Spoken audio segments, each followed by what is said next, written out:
simulación por métodos computacionales permite predecir con alto nivel de precisión el comportamiento de sistemas de la vida real, desde los más simples a los más complejos, permitiendo así optimizar y mejorar su funcionamiento.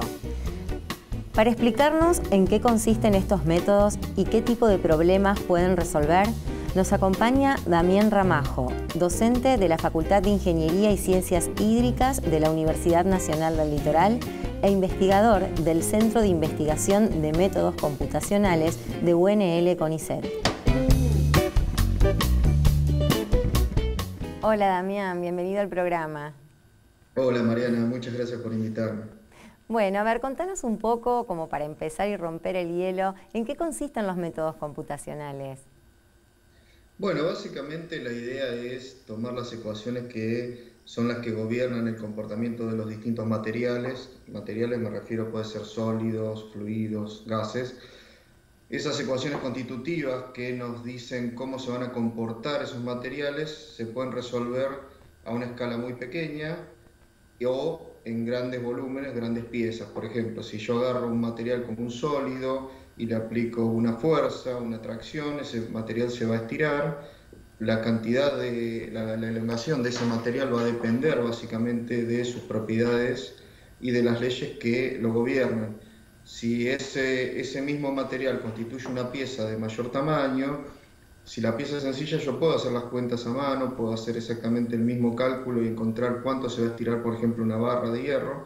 Pero cuando ya esa pieza es compleja, cuando ya tiene formas muy complejas, por ejemplo, la pieza de un motor, o cuando hay otros fenómenos involucrados, por ejemplo, transferencia de calor, o contacto, o fatiga por cargas cíclicas o demás, ya las cuentas son un poco más complicadas. En ese caso, resolver esas ecuaciones, que ya no son una ecuación simple, sino pueden ser muchas ecuaciones que están interrelacionadas, puede ser complejo, y ahí es donde entra la mecánica computacional para hacer esa resolución de esas ecuaciones en forma acoplada y darnos la respuesta de toda la pieza en forma integral. Bien, decías recién que podemos simular computacionalmente procesos simples, pero también sistemas más complejos. ¿Tienen algún tipo de limitaciones los métodos, particularmente a los que ustedes usan? Así que la pregunta la vamos a dividir en dos, digamos, ¿con qué métodos trabajan ustedes? Y si tienen unas limitaciones, ¿hasta dónde los dejan llegar? Bien, los métodos, básicamente, cuando empezó la mecánica computacional empezó con lo que se llamaban diferencias finitas, que es la forma más simple de poder agarrar estas ecuaciones y de alguna forma tomar una pieza dada, partirla en pedacitos y aplicar la ecuación en cada uno de esos pedacitos. Después fueron evolucionando a métodos como elementos finitos, volúmenes de contorno y demás. Hay mucha variedad de métodos, todos básicamente tratan de hacer más o menos lo mismo, agarrar estas ecuaciones constitutivas y resolverlas en pedacitos de la pieza y después ensamblar la solución. Obviamente hay limitaciones. Una limitación puede ser de alguna forma la ignorancia que todavía tenemos en ciertos temas. O sea, todo material, toda pieza se va a comportar de una forma que llamamos determinística. O sea, debería haber una ecuación que nos permita encontrar cuál es esa respuesta ante una dada solicitación, por ejemplo, ¿no? Una ecuación causa-efecto. Pero muchas veces no la conocemos o muchas veces es muy compleja, muchas veces sabemos cómo se comporta a partir de experimentos, pero todavía no encontramos esa ley constitutiva, esa ecuación que nos da el comportamiento de esa pieza o de ese material. Esa es una limitación. Las otras limitaciones tienen más que ver, por ejemplo, con el método en sí. Los métodos tienen ciertas características de estabilidad y demás que los hacen proclives a ser usados en algunos tipos de problemas y no en otros. Y además muchas veces las ecuaciones tienen cierta complejidad per se, o muchas veces la solución de una ecuación que parece simple te puede llevar a soluciones muy complejas, ¿sí? Pueden ser soluciones donde aparecen inestabilidades o donde el espacio de esa solución no está bien acotado, y aparecen otros problemas que capaz que cuando vos venías resolviendo un problema dado simple o que parecía tener una solución simple, en algún momento un parámetro hace que esa solución se vaya a lugares o a espacios donde no tiene solución. Por eso hay limitaciones en cuanto al desconocimiento de algunas de estas leyes, y el uso de relaciones empíricas para subsanarlos, el hecho de que los métodos numéricos muchas veces introducen ciertas inestabilidades en los cálculos, y el tercer limitante, que es un limitante más bien tecnológico, es el hecho de que para hacer todas estas cuentas necesitamos en general un cómputo computacional significativo, una potencia de cálculo grande. Nosotros en el CIMEC tenemos clústeres, que son conjuntos de computadoras que trabajan todas juntas, interrelacionadas, y que permiten agarrar estos grandes problemas, dividirlos en estos pedacitos y poder resolverlos en forma paralela en muchas computadoras y después hacer el ensamble. Pero eso tiene un costo computacional que tiene que ver también con un costo económico en la compra de estas computadoras. Bien, bueno, y ahora hablando un poco más en concreto sobre estudios que ustedes realizaron y que están también en desarrollo, podemos comenzar con el más actual, que es el de las teorías sobre vías de transmisión del COVID, el COVID-19. Ustedes estuvieron trabajando con eso, simulando en diferentes ambientes y en posibles ambientes cómo podría darse el contagio. Si podés contarnos un poco en qué consiste este trabajo y cuáles son los resultados que al momento se pueden de alguna manera comentar. Bueno, nosotros el año pasado con el tema de la pandemia realmente nos atravesó mucho. De alguna forma, no digo que descontinuamos las líneas de trabajo que veníamos haciendo, pero algunos de nosotros empezamos a ver qué podíamos aportar en el tema COVID.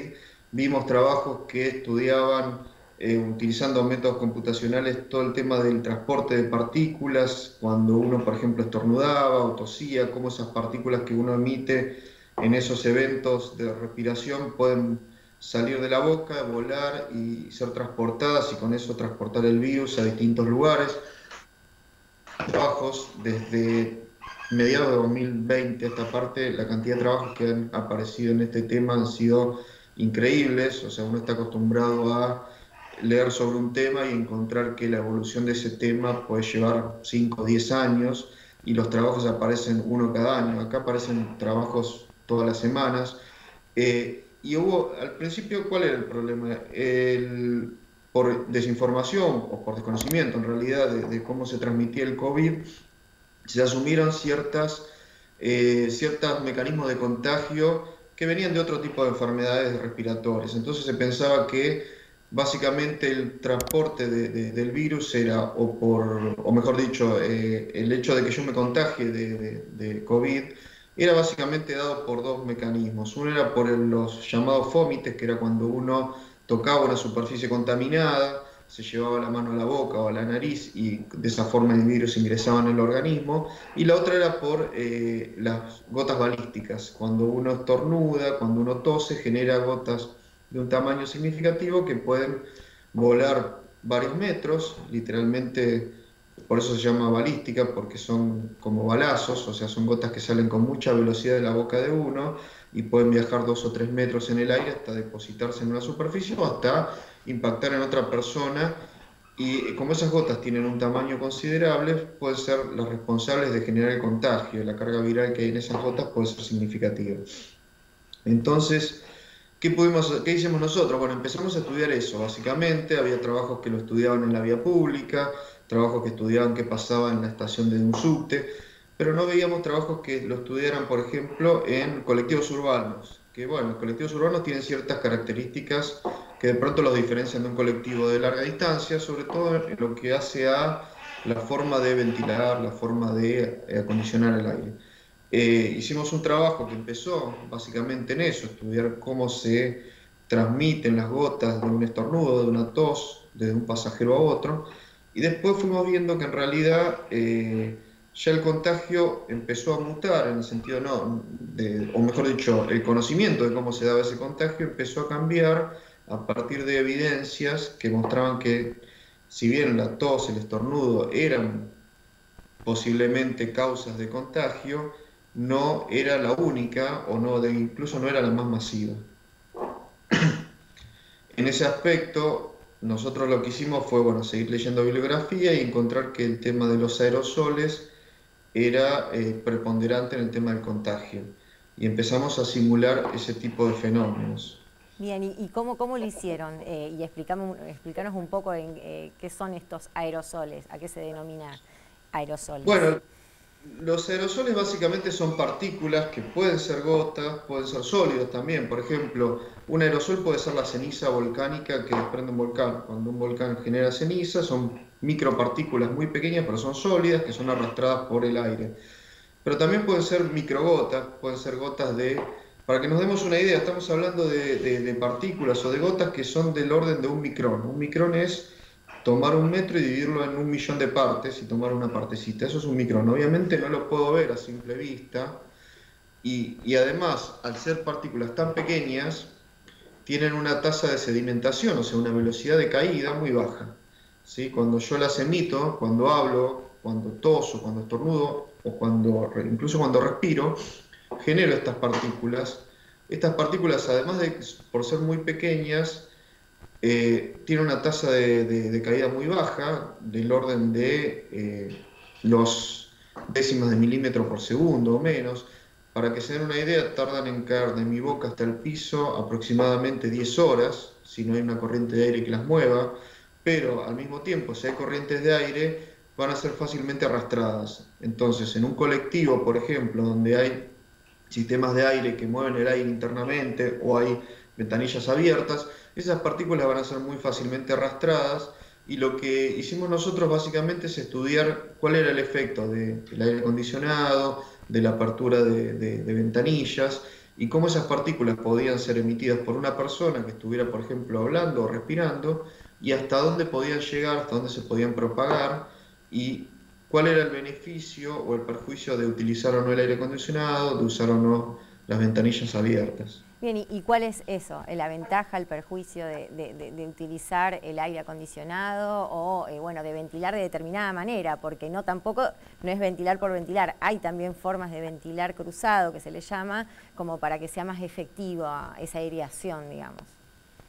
Bueno, el aire acondicionado es complejo de analizar por dos cosas. Primero, porque las boquillas de aire pueden estar distribuidas de distintas formas en cada colectivo. Nosotros analizamos el más típico, que es el que tiene los sistemas de aire justo en el medio, arriba del techo. Entonces, el ingreso de aire y la aspiración de aire es casi por la misma parte, con lo cual, si la persona está justamente en la parte central del colectivo, sus partículas van a ser tomadas por el sistema de aire. Van a pasar por los filtros, pero los filtros de los equipos estos no filtran estas partículas, no son como los filtros de los aviones, son filtros comunes y no tienen la capacidad de retener un virus. Entonces van a volver a ingresar básicamente a la unidad y van a ser mezclados.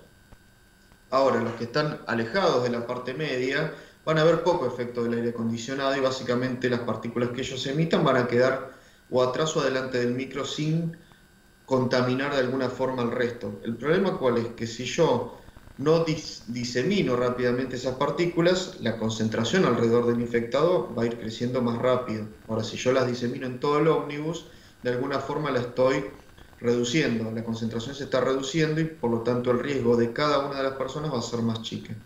Ahora bien, lo ideal no es eso, lo ideal es ventilar.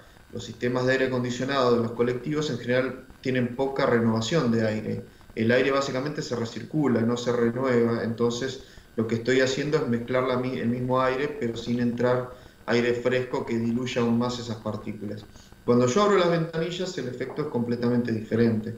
Ahí se ingresa una gran cantidad de aire fresco, ese aire que ingresa vuelve a salir de la unidad y esas partículas se van eliminando. Al eliminarse, obviamente, el riesgo de contagio va disminuyendo. Una cosa que nosotros encontramos que nos llamó bastante la atención y que no está muy reportada en los trabajos científicos es que cuando uno abre las ventanillas de un ómnibus que está circulando, el aire no entra por adelante, sino que entra por atrás. Entra por las ventanillas traseras, recorre el ómnibus de atrás hacia adelante y vuelve a salir por las ventanillas delanteras, incluso por la puerta si está abierta. Eso no solamente lo simulamos y lo vimos, sino que además lo medimos. Fuimos arriba un colectivo que nos proporcionó una empresa de Santa Fe, nos permitió medir con anemómetros y verificar que realmente el efecto es ese y poder de alguna forma validar nuestras simulaciones. La cantidad de aire que ingresa es muy grande, por ejemplo, cuando uno circula a 40 km por hora, que es una velocidad normal en ciudades, en avenidas, en menos de un minuto todo el aire del colectivo se renueva, que eso es una tasa gigantesca y mucho mayor a la que normalmente se recomienda para tener un ambiente bien ventilado. con lo cual la ventilación realmente puede hacer una diferencia fundamental en el tema del contagio por COVID. Bien, y la simulación ustedes la realizaron suponiendo que la gente está protegida también con el barbijo, digamos, ¿cómo operó ahí la utilización o no de barbijo? Y bueno, cuando nosotros ponemos el efecto del barbijo, básicamente consideramos que incluso el barbijo de menor calidad, el que uno puede hacerse con un pedazo de tela en su casa, tiene una tasa de eficiencia del 50%. Hay estudios que demuestran cómo va creciendo la tasa de eficiencia hasta llegar al mejor barbijo, un N95, pero en el medio hay todas variantes que dependen del material, de la forma, pero nunca por debajo del 50%. Esa es la eficiencia de emisión, si se quiere, ¿no? El enfermo va a tener el barbijo puesto y va a emitir la mitad de partículas que emitiría en un caso normal donde no lo usa. Pero además hay una eficiencia de inhalación, que es la que a mí también me protege como pasajero, que es del orden del 30%. O sea que si yo combino las dos cosas, realmente la eficiencia es muy alta, el riesgo disminuye mucho. En nuestras simulaciones, el efecto del barbijo básicamente lo incorporamos al reducir a la mitad la cantidad de partículas que emite el pasajero enfermo. De esa forma podemos cuantificar cuál es el efecto del uso del barbijo. Y a su vez, cuando usamos modelos de riesgo, porque por un lado hacemos el estudio de la concentración de aerosoles en el ambiente, pero por otro lado también hacemos el estudio de cuántas aerosoles inhala la persona que está sana, la persona susceptible pero sana, y calculamos el riesgo. En ese cálculo del riesgo también incorporamos la eficiencia de inhalación de ese 30%, con lo cual el efecto del barbijo está. Bien, y con respecto a la primera teoría de vía de contagio, que era por superficie, en eso, ¿pudieron avanzar algo? ¿Está descartada totalmente? No, ¿Cómo la abordaron? no está descartada. Nosotros lo que hacemos, por ejemplo, cuando evaluamos el estornudo o la tos es, al final de la simulación, cuando todas las partículas decantan y caen en el piso, consideremos que cuando uno estornuda las partículas sí son grandes y en orden de entre 1 a 5 o 10 segundos ya caen al piso o a las superficies y contaminan toda esa superficie. Nosotros con las simulaciones verificamos cuál era el área de contagio, de contaminación de esas superficies, verificamos que de pronto una persona que estornuda sin cubrirse, sin tapaboca, por ejemplo, puede contaminar hasta 2 o 3 filas por delante de él. Cuando tose, por ejemplo, esas partículas sí son más pequeñas y el aire acondicionado o la ventilación mecánica que pueda tener el ómnibus las mueve por todo el colectivo y también generan grandes zonas de contagio. Con lo cual, ahí lo que podemos ver es cuál es el efecto del aire acondicionado para diseminar esas partículas y sobre todo cuál sería el efecto que tendría el aire acondicionado si las pudiera captar pero no volver a ingresarlas al ómnibus. Eso sería fundamental. Una cosa que nosotros estudiamos, incluso para trabajos que hicimos para la Ciudad de Buenos Aires, era qué pasaba con esos sistemas de aire y cuál era la mejora que iban a tener si en vez de reingresar ese aire, si operar en forma de recirculación o pudieran operar tomando aire fresco todo el tiempo. Obviamente energéticamente eso es desventajoso, pero desde el punto de vista de la salud realmente haría una diferencia notable. Si yo pudiera todo el tiempo ingresar aire fresco, pensemos que hay por ejemplo, los colectivos de larga distancia o las líneas de subte o muchos colectivos urbanos no tienen la posibilidad de abrir las ventanas, están totalmente sellados. Entonces, hay que pensar o hay que empezar a pensar en cómo tendríamos que rediseñar los sistemas de aire acondicionado para que en un caso como este, de una pandemia o en los casos invernales donde hay mucha posibilidad de contagiarse de una gripe estacional, los sistemas de aire permitan el uso de aire fresco, el uso de aire no recirculado, sino aire que ingrese desde el exterior y que permita la limpieza de ese ambiente interior que tenemos. Eso no se hace, los sistemas de aire actuales permiten a lo sumo un 25% de renovación de aire, lo cual obviamente es poco. Obviamente tendríamos que llegar a sistemas que permitan el 100% de renovación de aire. Claro, bien, entonces barbijo y buena ventilación son tips, digamos, como para seguir combatiendo bueno, este virus. Y otro tema, ya que estamos hablando de ejemplos concretos de investigación que ustedes han realizado, es el nuclear, que lo han abordado ampliamente en el centro, desde sus orígenes, estimo yo. En una ciudad que está alejada de las grandes centrales nucleares, por ejemplo. ¿Podrías contarnos un poco o resumirnos un poco la historia del estudio en lo nuclear que ha desarrollado el centro? Sí, como vos decías, Santa Fe no es una ciudad nuclear, la provincia de Santa Fe tampoco. De hecho, en la Constitución está explícitamente dicho que no se pueden instalar, por ejemplo, centrales nucleares en Santa Fe. Sin embargo, el CIMEC, que es un instituto de mecánica computacional, en realidad antes era parte de otro instituto más grande, que es el INTEC, un instituto que tiene más historia en Santa Fe y que tiene de alguna forma su origen en lo nuclear. Cuando el doctor Alberto Casano crea el INTEC, firma un convenio de colaboración con la CONEA, con la Comisión Nacional de Energía Atómica, para hacer el diseño de una planta piloto de agua pesada que iba a ser construida después en el sur. El agua pesada es muy importante para las centrales nucleares argentinas, porque nuestras centrales utilizan uranio natural y como moderador y refrigerante utilizan agua pesada. El agua pesada básicamente es agua normal, pero que tiene una mayor cantidad de tritio. El tritio es un isótopo del hidrógeno que está en muy bajas cantidades en el agua común y que en el agua pesada se incrementa la cantidad de ese isótopo para poder producir la moderación que requieren nuestras centrales. Ese proyecto se inició en 1975, se culminó, la planta de agua pesada se construyó en su momento y después el INTEC dejó de hacer cosas nucleares. Hace más o menos 10 años el doctor Alberto Cardona, que es el director actual del CIMEC, empezó a trabajar en la parte de, por ejemplo, de los recintos de contención para el combustible gastado o recintos para el transporte de combustible nuclear. Y después empezamos a trabajar muy fuertemente en lo que es el licenciamiento de centrales.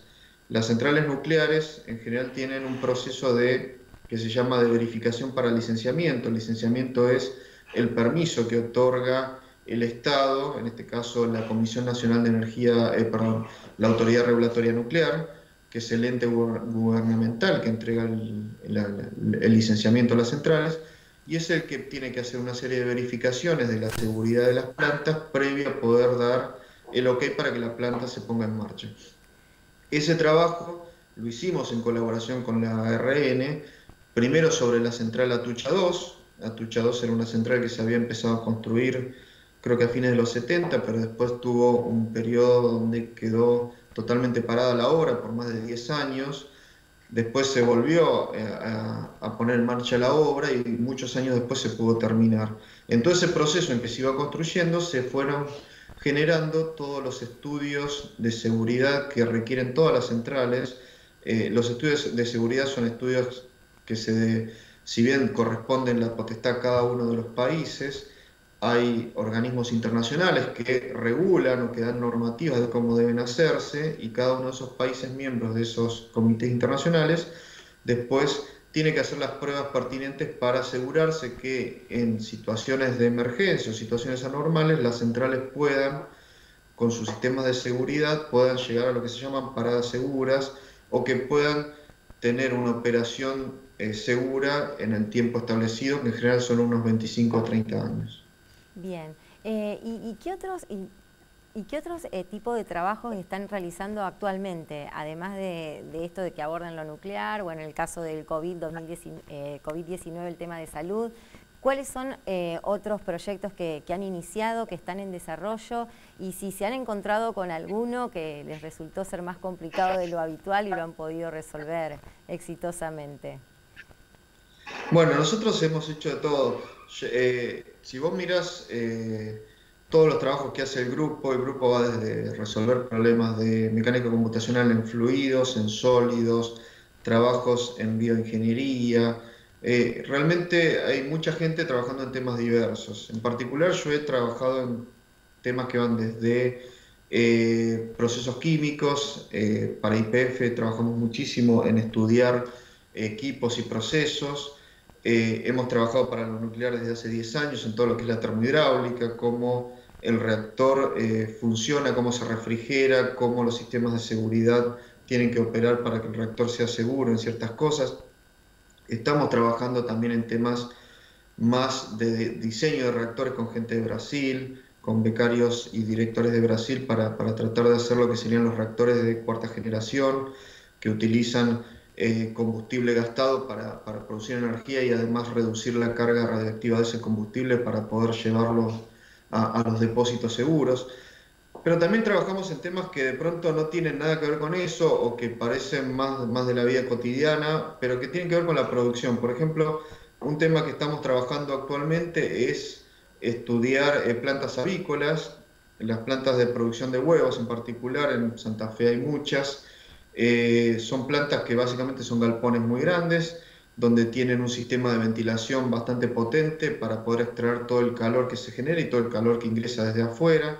Tienen sistemas de refrigeración que consisten en evaporar agua para que baje la temperatura y estas gallinas ponedoras no sufran estrés. Las gallinas son animales muy susceptibles a la temperatura y a la humedad, y de hecho nosotros lo que hacemos con la mecánica computacional es estudiar estas granjas, estudiarlas en las peores condiciones ambientales. Por ejemplo, en verano, cuando hace 40 grados, le está dando el sol durante todo el día a la planta y hay una cantidad muy grande de animales adentro, capaz que hay 20.000 animales que producen calor. Ese calor hay que extraerlo y hay que asegurarse de que en toda esa planta, que capaz que tiene 60 metros de largo, hasta la última gallina tenga una dada ventilación que haga que el estrés que sufren, el estrés parece algo muy de los humanos, pero hay una cuenta que se puede hacer que te dice en función de la temperatura y humedad a la que está sometida la gallina cuál es su estrés, y hay umbrales de estrés que te dicen si el animal va a estar en buenas condiciones productivas, pero además en qué punto ese índice de estrés le puede producir la muerte.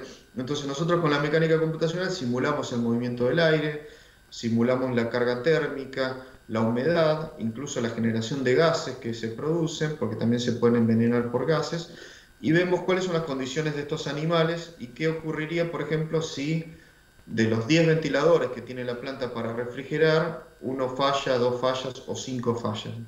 Y podemos estudiar cuáles serían las medidas o cuáles serían las secuencias de operación que habría que tener para que esos animales no lleguen a un punto de estrés muy alto que haga que puedan llegar a tener riesgo de vida.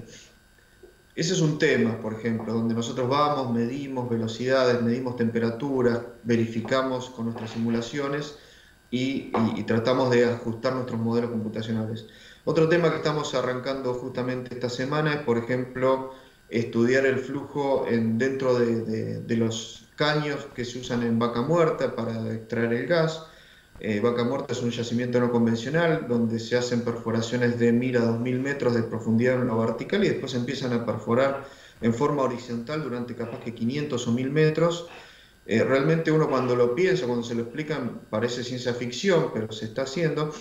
Y esos caños tienen desgaste porque además de extraer gas de los yacimientos, también extraen agua, extraen arenas, y todo eso va generando desgaste en los caños, y cuando ese desgaste se produce a 1000 o 1500 metros de profundidad, realmente son problemáticos y es muy complejo resolverlos. Entonces, bueno, ahora estamos justamente estudiando cuál es el efecto de las uniones entre caños que se colocan en esos grandes conductos, y si esas uniones pueden estar generando turbulencias o movimientos del flujo no esperados que generen desgaste prematuro de esos caños. O sea, la mecánica computacional es una herramienta, la herramienta como todo tiene muchos usos.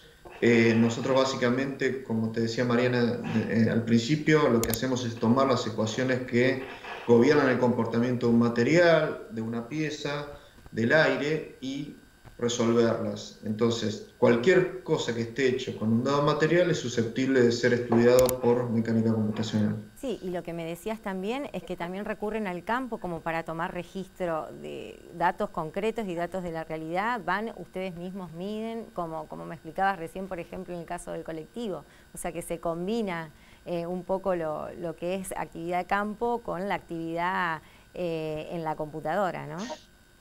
Claro, para nosotros es fundamental tener esa verificación, al menos de casos simples. a partir de los cuales podemos decir, bueno, el modelo está funcionando bien, está viendo las principales características del problema y nos permite ir un poco más allá. A ver, la ventaja de la mecánica computacional, ¿cuál es? Que yo puedo, sí, o sea, 30 o 40 años antes la forma de aprender era haciendo experimentos. Los experimentos hoy en día son muy caros, antes también lo eran, pero además son complejos. Si yo quiero simular un problema que se va a dar a, por ejemplo, 1000 grados y a 100 bares de presión, por ejemplo, lo que ocurre en el núcleo de una central nuclear, hacer ese experimento y poder medir es casi imposible. Ni hablar si hay radiación, la radiación destruye todo. Entonces yo no puedo hacer experimentos de problemas que sean reales. Tengo que hacer cosas aproximadas y no me puedo acercar tanto como quiera al problema real. La mecánica computacional sí permite acercarse, porque para mí pasar de 100 grados a 1000 grados es cambiar una variable, pero obviamente tengo que estar seguro de que lo que estoy haciendo refleja la realidad. Entonces, siempre tratamos o de ir y medir lo que se pueda medir, aunque muchas veces sabemos que no es exactamente lo que está ocurriendo, o de buscar trabajos científicos donde hayan hecho experimentos que tengan que ver con el problema que estamos resolviendo. Cuando no los encontramos, tratamos de nosotros medir o ir al campo y medir directamente en el lugar. Además, siempre terminamos yendo porque tenemos que trabajar con geometrías reales, tenemos que ver cómo es el problema, hablar con la gente que opera los equipos, sacar la información. Muchas veces ellos no saben qué información darnos porque no saben qué hacemos nosotros. Entonces tenemos que ir, mostrarles lo que hacemos, hablar con ellos y terminar de entender el problema en forma global. Bien, y la última para cerrar y despedirnos. Yo sé que va variando de acuerdo al trabajo, pero ¿cuánto lleva o cuánto tiempo promedio lleva un trabajo de estas características? Resolverlo, seguirlo. ¿Cuántos le lleva, por ejemplo? O si tenés ejemplos diferentes de periodos de tiempo distintos. Bueno, muchas veces el tiempo lo pone la persona que te lo pide. Por ejemplo, este trabajo que te comentaba de YPF, de vaca muerta, nos dijeron, ustedes tienen un plazo dado para hacerlo de un mes, no más. ¿Por qué? Porque el problema lo tienen ahora y están parando los pozos porque no saben qué pasa. Entonces, ¿cómo se dieron cuenta de este desgaste? Bueno, porque ellos ingresan una sonda que va bajando y va tomando el espesor de las paredes de los caños. Cuando encontraron que había un desgaste, dijeron, acá pasa algo, paremos los pozos. Parar un pozo lleva a un costo económico altísimo, obviamente, entonces ahí hay urgencias que hay que tratar de cumplir. Muchas veces el problema se complica porque uno asume que el problema puede resolverse fácil y nos hemos llevado desagradables situaciones en las cuales nos lleva meses y meses algo que parecía que se resolvía en semanas. Y muchas otras veces los trabajos llevan años, hay trabajos de investigación que llevan años, muchas veces los llevamos adelante en el marco de tesis doctorales. Por ejemplo, un becario que yo dirigí hizo todo el estudio de cómo funcionan los generadores de vapor de la central Embalse que está en Córdoba. Ese trabajo llevó 3 años por lo menos, porque es un trabajo complejo, involucra muchos modelos, involucra estudiar cosas que de pronto nadie había estudiado hasta ahora.